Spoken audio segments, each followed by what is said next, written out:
जय श्री राम, जय बागेश्वर धाम। दोस्तों, बहुत से लोग लोहबान और गूगल का अंतर नहीं जानते हैं और होता क्या है कि दोनों चीज़ें समान भाव से ही वे प्रयोग में ले लेते हैं।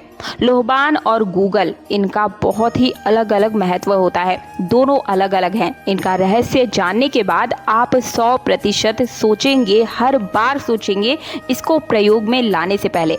लेकिन सबसे पहले तो आप ये जान लीजिए कि धूप बत्ती बनाने वाली जो कंपनियां होती है वे पैसे कमाने के चक्कर में गूगल और लोहबान दोनों को एक ही पैकेट में यूज़ करके बेच देती है।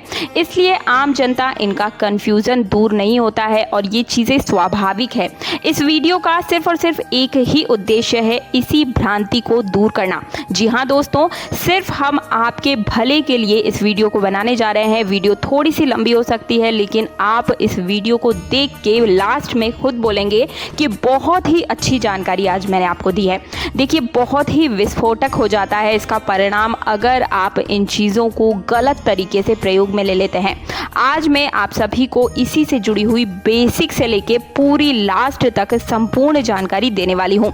आज के इस वीडियो को बिल्कुल ही रहस्यमय रूप से आपको देखना है। ये जो जानकारी आज आपको मिलने वाली है वो बहुत ही महत्वपूर्ण है। हर धार्मिक व्यक्ति को इसका पता होना ही चाहिए। देखिए, लोहबान एक प्रकार के पेड़ की गोंद से बनाया जाता है। ये पेड़ मलेशिया, थाईलैंड, इंडोनेशिया, फिलीपींस जैसे देशों में पाया जाता है। ये रेगिस्तान में पाया जाता है। ग्रीक भाषा में लिखी गई बाइबल में इसे लिवोनस कहा गया है। अब एक प्रश्न का जवाब आप सभी सोच समझ कर दीजिएगा। देखिए, लोहबान का जो प्रयोग होता है वो अधिकतर कहाँ होता है? मज़ारों पर, दरगाहों पर, पीरों फकीरों की जहाँ बैठक होती है, सबसे ज़्यादा आपको वहीं पर मुस्लिम समुदाय और झाड़ फूंक करने वाले लोगों के पास ही आपने इसका प्रयोग सबसे ज़्यादा देखा होगा। घर में धूनी के लिए भी इसका प्रयोग किया जाता है। गुप्त साधनाओं में भी इसका प्रयोग किया जाता है। खासकर अब आप एक चीज़ को नोट कीजिएगा कि क्या आपने कभी मंदिरों में लोहबान की धूनी को लगाते हुए देखा है? जी नहीं, आपने कभी नहीं देखा होगा।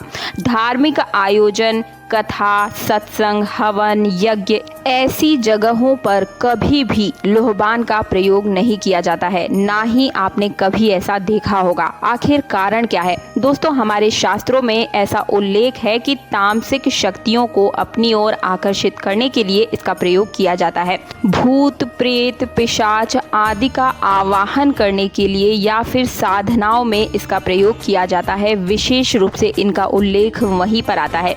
या फिर शमशान में बैठा तांत्रिक भी स्वाभाविक रूप से सात्विक देवताओं को याद नहीं करेगा। उसे अपनी तामसिक शक्तियों के लिए मृत आत्माओं, प्रेत, पिशाचों की आवाहन के लिए ही इसकी आवश्यकता होती है, जिससे कि वो अपना काम करवाते हैं। जैसा कि आप सभी को मैंने अभी बताया, इसके आगे की जानकारी को आप और भी पूरे मन से सुनिएगा ताकि आप भी इसका प्रयोग हमेशा सोच समझ कर ही कीजिएगा। मुंडमाला तंत्र में भी इसका वर्णन किया गया है। शमशान में उपस्थित दैवीय शक्तियां जैसे काल भैरव, चंडिका और गणों को भी शाम धूप से ही आकर्षित करने का विधान रहा है। अब मुझे वे लोग कमेंट करके बताइए जो कि मुस्लिम शक्तियों को मानते हैं। अब आप सोच समझ कर ये बताइएगा कि क्या पीर, फकीर मृत आत्माएं नहीं हैं? क्या दरगाह एक कब्र नहीं है? तो इन्हीं कब्रों में लेटी हुई लाशों का आवाहन लोहबान जलाकर किया जाता है। दोस्तों, इन कब्रों के आसपास जिन प्रेत शक्तियों का सामुच्य होता है, जो लोहबान की खुशबू से प्रसन्न और संतुष्ट होती हैं, जिस ग्रंथ से नकारात्मक शक्तियां हावी हो, उनको कभी भी हमें अपने घर में नहीं जलाना चाहिए। अच्छा, आप सभी को एक उदाहरण के द्वारा मैं समझाती हूँ। मान लीजिए कि आपके घर में कोई शुद्ध शाकाहारी व्यक्ति आया है जो बिल्कुल भी मांस मदिरा का सेवन नहीं करता है और आप उसके स्वागत में उसे क्या खिलाते हैं? मांस, मछली परोस देते हैं। तो क्या होगा दोस्तों? भोजन तो दूर, वो आपके घर का पानी भी ग्रहण नहीं करेगा। तुरंत वहीं से अपने घर वापस चला जाएगा और वापस आपके घर आने से पहले भी 10 बार सोचेगा। वहीं मांस मदिरा के शौकीन को बार बार आपके घर आने का आह्वान तुरंत मिलेगा। कोई भी अगर ऐसा इंसान है जो मांस मदिरा सेवन करना पसंद करता है तो वो बार बार आपके घर आएगा। सभी सकारात्मक शक्तियां आपके घर से तुरंत चली जाएगी अगर ऐसा व्यक्ति आपके घर आता है।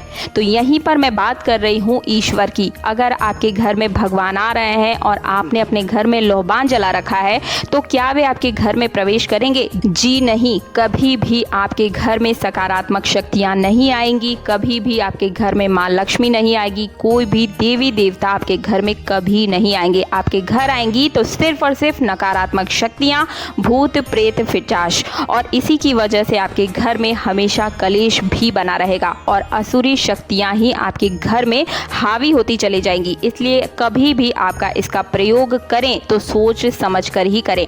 और अब मैं बात करती हूँ गूगल की। गूगल एक ऐसी चीज है जो विशुद्ध भारतीय है। इसका उल्लेख कई प्रकार से साबर मंत्रों में भी किया गया है और ये देव धूप के नाम से भी मिलती है। लक्ष्मी को आकर्षित करने के लिए गूगल घी के साथ हवन में प्रयोग किया जाता है।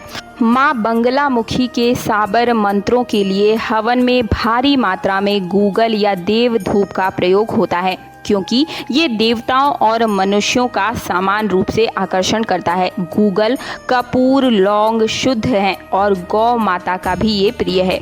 उपलों पर अगर आप समान मात्रा में इन सभी को रखकर हवन या फिर धूनी लगाते हैं तो बुरी से बुरी एनर्जी भी आपके घर से बाहर निकल जाती है और घर में सिर्फ और सिर्फ पॉजिटिव एनर्जी यानी कि सकारात्मक विचार ही रहते हैं। ये घर में बुरी से बुरी शक्तियों को क्षीण बना देते हैं। इसलिए हर धार्मिक कार्यक्रम में गूगल की आहुति अवश्य दी जाती है। हमारे शास्त्र और ग्रंथों में वर्षों पहले इस बात को बताया जा चुका है कि हमारा दुर्भाग्य है कि हमें ऐसे अतुल्य ज्ञान को छोड़कर यहाँ से भटकाया जाता है।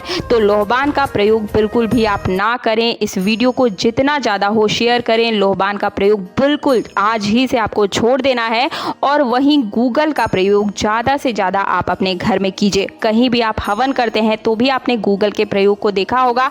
किसी भी प्रकार की छोटी या फिर बड़ी पूजा में लोहबान का प्रयोग नहीं किया जाता है, सिर्फ और सिर्फ गूगल का ही प्रयोग किया जाता है। तो आप सब भी इस जानकारी को ज़्यादा से ज़्यादा सभी के साथ शेयर करें ताकि सभी लोग लोहबान का प्रयोग बिल्कुल ही छोड़ दें। अगर कोई व्यक्ति करता है या आपकी दादी नानी इसका प्रयोग करने के लिए कहती हैं तो तुरंत इस वीडियो को उन्हें भेजिए और उन्हें बताइए कि गूगल हमारे धर्म के लिए नहीं है। ये सिर्फ और सिर्फ मुस्लिम समाज में ही किया जाता है क्योंकि वे इसका प्रयोग कब्र को सुगंधित वातावरण में बदलने के लिए करते हैं। तो इस वीडियो को ज़्यादा से ज़्यादा अपने व्हाट्सएप और फेसबुक पर भेजिए। अगर आप किसी पर्सनली व्यक्ति को भी भेजना चाहते हैं जो कि लोहबान का प्रयोग करता है तो तुरंत इस वीडियो को उसे भी फॉरवर्ड कर दीजिए। वीडियो को ज़्यादा से ज़्यादा शेयर करने के साथ चैनल पर पहली बार आए हैं, वीडियो पसंद आया है, मार्गदर्शन पसंद आया है तो वीडियो को लाइक करने के साथ चैनल को सब्सक्राइब कर दीजिएगा और पास वाला बेल आइकन जरूर प्रेस कीजिएगा ताकि आने वाले हर वीडियो का नोटिफिकेशन सबसे पहले सिर्फ और सिर्फ आपको मिल सके। मिलती हूँ अगले वीडियो में। जय श्री राम, जय बागेश्वर धाम।